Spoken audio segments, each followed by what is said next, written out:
Hello there, Pokemon fans. Welcome to another PlaySkape Games video. And today we're taking a look at another one of the really old Pokemon sets. So this time we've got the EX Ruby and Sapphire set. Um, so this is really cool. So I'm going to again take the camera onto freeform mode just so we can get a better look at this because it's in these binder sheets and I want you guys to be able to see everything. So EX Ruby and Sapphire was the very first set that Nintendo were actually produced themselves. So, as you all know, Wizards of the Coast, the people who now make Magic the Gathering and deal with Magic the Gathering, they did Pokemon when it first came out in the base set in English well, in the United States, in America, and I believe they also produced all of the other languages as well, apart from the Japanese, obviously.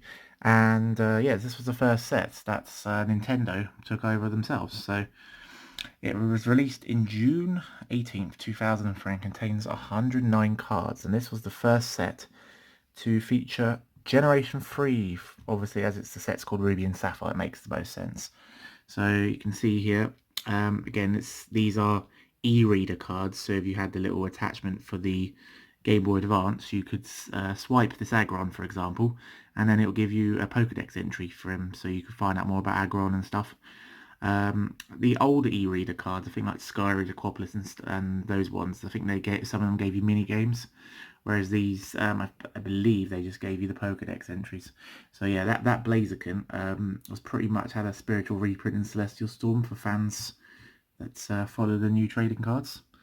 And yeah, so you can see all of these rares. You can tell it's a rare because it's got the little star symbol at the bottom right hand corner there. The rares all come first in alphabetical order. First ever print, I believe, of Gardevoir. Now one of the most collected and popular cards.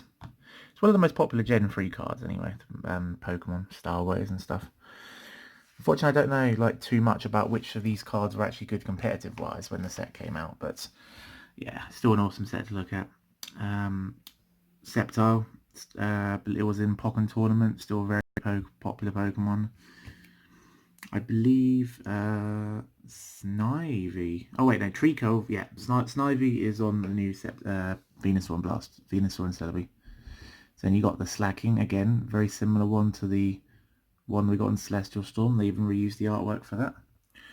First Wailord card. I mean, back then the Wailord didn't have that much HP. This Swampert's got 110, and this one's got 120. So it's still quite chunky compared to some Pokemon, but back then the Wailord wasn't as chunky as you often see it nowadays.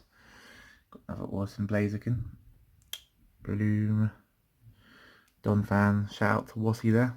And Nosepass. So, these had quite a different style from me. I thought that Sceptile's very similar to that one. I think this must be the same artist. So yeah, these had a very sort of similar style for the rest of these EX series. So the reason this series was called EX is because you had the EX Pokemon, which I'll show you later on when we get to them. So I'll just go through and show you all the cards.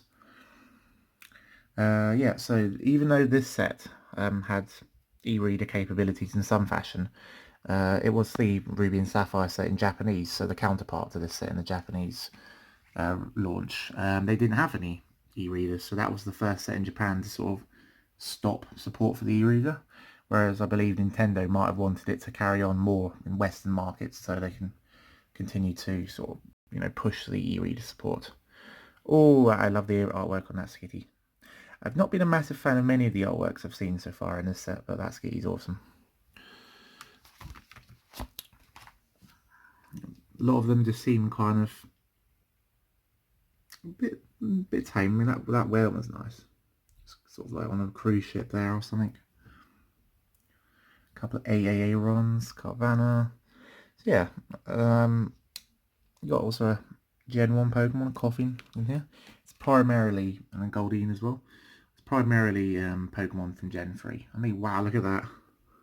1, 2, 3 Makuhitas. That's a lot of Makuhitas. And then everyone's favourite Mudkip. As you can tell, these are all parallel reverse holos. So the complete sets I'm selling on behalf of a good friend of mine, they're all like reverse foil. So it's nice to see how like the reverses change from set to set.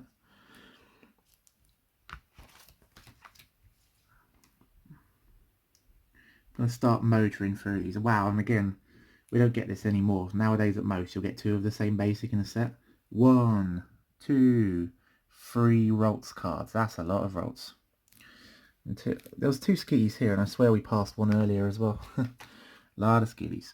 So now we're coming down to the last of the commons. Torchic, Trico. Ah, that Trico artwork's beautiful. And yeah, Wingull. Shout out to Team Wingull. Got a catchable and all that. Wurmple and Zigzagoon. Absolutely beautiful. And we go to the trainer cards. So I don't remember too much. I've seen many of these trainer cards that you can actually use in modern tournaments. So a lot of them have sort of been... Ah, okay. So you can still use the energy switch, and they reuse the same artwork along with a lot of the other stuff. They reuse this artwork for the Celestial Storm energy switch, so you can still use this one as well, obviously.